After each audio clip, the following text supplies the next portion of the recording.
Dis à ton voisin, on se marie librement. Même si c'est Abraham, le père de la foi. Amen. Hein? Il a entendu Dieu. Il est l'homme qui a osé tuer son fils et Dieu l'interdit. Il a eu des apparitions des anges. Mais il ne dit pas, Éléazar, tu vas dans ma patrie, tu prends une femme, tu l'amènes. Il a dit ça parce que moi je suis Abraham. Il a dit si elle ne veut pas. Même si c'est Abraham, on peut lui dire non. Alléluia. C'est pourquoi je ne peux pas t'obliger d'épouser quelqu'un. Amen.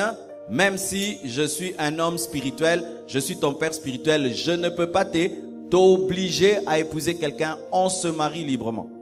Beaucoup de gens font des mauvais choix parce qu'ils se marient obligatoirement. La famille dit, nous on ne veut pas une autre fille. Seulement cette fille-là, seulement cette fille-là, seulement cette fille-là. Toi tu ne l'aimes pas. Mais comme papa aime, comme maman aime, comme toute l'église dit, hein, vous êtes bien ensemble, hein, vous êtes bien ensemble. Bien aimé, ne vous mariez pas pour vous êtes bien ensemble. Je suis bien avec toi. Ne te marie jamais obligatoirement. Oh non, tu es de telle tribu, nous ne voulons pas de cette fille, elle est d'une autre tribu, nous on t'a cherché une femme au village, tu vas l'épouser. Il y a même des chrétiens qui acceptent des colis du village. Oh, c'est mon père et ma mère, toute ma famille a décidé que j'épouse ceci. Oh, nous souffrons beaucoup. On ne veut pas de ce jeune étudiant-là qui vient de finir ses études, qui n'a pas encore un bon travail. Non, on veut ce papa-là. Lorsqu'il vient, il nous donne de l'argent. Tu vas épouser cet homme. Ne faites jamais ça. Et beaucoup de parents aujourd'hui sont en train de sacrifier l'avenir de leur enfant parce qu'il y a des intérêts matériels, il y a du tribalisme. Le choix que tu es en train de faire, est-ce qu'il y a une imposition? S'il y a une imposition quelque part, c'est déjà un mauvais signe. Des fois même, c'est tout le monde nous connaît. Nos fiançailles sont tellement connues que nous devons aller jusqu'au bout. Non, les fiançailles, ce sont des temps d'observation. Tu peux rompre. Amen. Même si je te suspends, accepte d'être suspendu que faire un mariage obligatoire. Je vois des gens, des fois, il s'est déjà présenté, il a fait la prédote. Alors la famille est au courant. Alors il dit qu'il ne peut plus faire marche en arrière. Non, la prédote n'est pas la dot. Amen. Et moi je dis même si tu as doté, si tu n'as pas encore connu cette femme et avant le religieux, tu sens que ça ne va pas marcher, boya. Oui, même ici, tu as déjà donné la dot là-bas et on vient ici. Mais c'est ça. Parce que pourquoi alors nous posons les questions voulez-vous? C'est du théâtre alors? Si la personne après la dot ne peut pas rompre, pourquoi alors ici à l'église on dit voulez-vous? Il ne faut pas poser la question voulez-vous parce qu'il est obligé de continuer. Il faut venir seulement vous bénir. Mais pourquoi alors après la dot, vous venez ici, on vous dit veux-tu? Parce qu'il est possible même après la dot. Tu sens que non, non, je me suis trompé. Tu dis non, je vous offre la dot. Ah oui, ne vous mariez jamais par obligation. Je bénis Dieu pour une fille. Elle est venue un jour me voir au bureau. Elle me dit pasteur, je vais me marier et tout. Pendant qu'elle parlait, je lui pose la question, tu l'aimes? Elle a pris quelques secondes pour répondre. Et ça sur le amen. Olinga charama. Poulet viande, poulet. Tu réponds directement, non? Sobande ba via pour aux végétariens. Alors, elle a pris du temps. Et puis je lui dis, ma soeur, c'est comme si tu n'aimes pas cet homme. Est-ce que tu l'aimes? Elle dit, pasteur, on a déjà loué la salle. Oh, moi je lui parle de l'amour, elle me parle de la location. Pasteur, on a déjà envoyé des invitations. Elle dit, pasteur, ne m'amène pas sur ce terrain-là. J'ai dit, ma soeur, je trouve que tu te maries par obligation, tu risques de souffrir. Je te donne un conseil, si tu ne l'aimes pas, laisse tomber. Elle est partie très attristée. Après des temps, elle m'écrit, pasteur, que Dieu te bénisse. J'étais en train de me marier parce que tout le monde est au courant. Mais au fait, plus les années passaient, plus je n'aimais plus cet homme. Mais comme il avait déjà tout fait, j'étais obligé d'aller jusqu'au bout. Mais je me sens libre. Tout le monde est fâché dans ma famille, mais je suis heureuse. Pasteur, que Dieu te bénisse. Ah, il faut avoir du caractère et de la personnalité.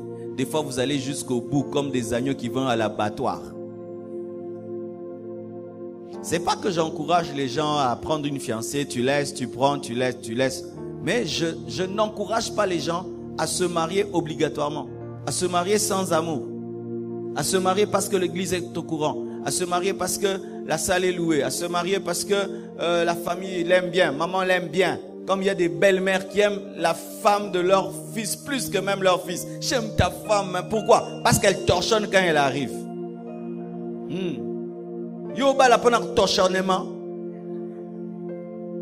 Elle aime bien cette fille parce qu'elle torchonne. Parce que quand elle arrive à la maison, tout le monde envoie la fille. Alors tout le monde veut la fille. Et puis maintenant toi, tu épouses cette fille parce qu'elle sera leur futur domestique. Mais si une fille a de la personnalité, elle a de la présence et tout là, on n'aime pas. C'est une orgueilleuse. Et puis là, tu lâches la fille parce que la famille veut marcher sur ta future femme. Je n'ai pas épousé une femme. Elle n'est pas encore ma femme. Et quand elle vient chez nous à la maison, vous voulez la faire torchonner? Elle ne va pas torchonner. Moi, c'est moi. Quoi? Faites torchonner aussi, que vos enfants s'y aillent torchonner aussi là-bas. Ah, donnez-moi la main. Tu n'as pas encore épousé Chiffre, hein? On me dit quoi? Que Chiffre est en train de torchonner des maisons là-bas. Dis donc. Quoi? On la teste. Dis donc. Dis donc. Oui, pas profitage. Mais c'est vrai. Elle doit faire montre de courtoisie, participer. Ce n'est pas aussi que tu vas dans ta belle famille, tu les trouves en train de préparer, tu fais rien, tu participes, tu trouves la table qui est sale, tu te dis est-ce que je peux aider? Mais c'est pas qu'on doit te transformer en esclave au nom du mariage. Parce qu'il y a des familles qui font le chantage. On va pas t'épouser, hein? On va pas t'épouser, hein? Torchonne, on va pas t'épouser, hein? On va pas t'épouser. Boni boy. Ce bandio monde là va balé, au monde le tinalibal. Ah, et ça bon, faut là que ça bon,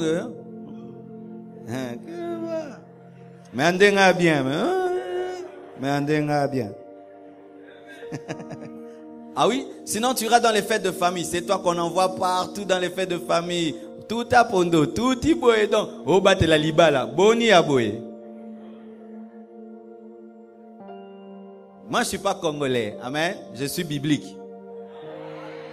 Je suis biblique. Parce qu'il faut pas qu'on pense seulement aux hommes. Toi tu es un homme, tu as une fiancée et puis on la transforme en esclave dans ta famille et tu le laisses faire. On est en train de la former. Non, on te respecte pas.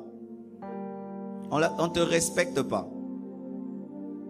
Donc le mariage ne doit jamais être obligatoire. C'est pourquoi même on ne se marie pas par prophétie. Amen. On ne se marie pas par prophétie. Même si c'est le plus grand prophète du monde qui se tient ici. Il dit, je vois en vision un grand mariage dans cette église.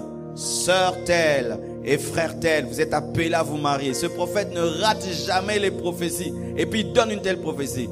Même s'il ne rate jamais, si Dieu ne vous a pas parlé, ne le faites pas. Dans le Nouveau Testament, le prophète ne dirige pas nos vies, mais il confirme ce que Dieu nous a déjà dit. Si Dieu ne m'a rien dit, qu'il me parle, c'est ma vie, parce que dans le Nouveau Testament, nous avons tous le Saint-Esprit. Amen. Hein? Parce qu'il peut se faire que ce jour-là, le prophète ne s'est pas bien réveillé. Abetinzadi na mutu ya vina. Parce qu'on zadi yo obalinzadi. Tous les prophètes commettent des fois des erreurs. Amen. Hein? C'est pourquoi ne vous mariez jamais obligatoirement et ne laissez jamais quelqu'un utiliser une prophétie comme un revolver contre vous. Mon frère, ma soeur, tu es la femme de ma vie. Le Seigneur m'a montré. Oh, les mains ne bougez pas. Viens ici. Jamais, jamais, jamais. Quand tu vas te marier, ce n'est pas la prophétie qui va donner des bisous. C'est toi qui vas donner des bisous. Et si tu ne supportes pas l'odeur de sa bouche, c'est toi qui souffriras.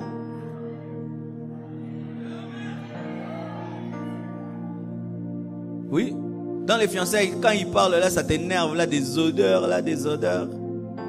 Et puis toi, tu n'aimes pas l'odeur de sa bouche et puis une prophétie dit tu vas l'épouser. Est-ce que c'est le prophète qui va sentir cette odeur et qui va commencer à lui donner tout le temps des chewing-gums?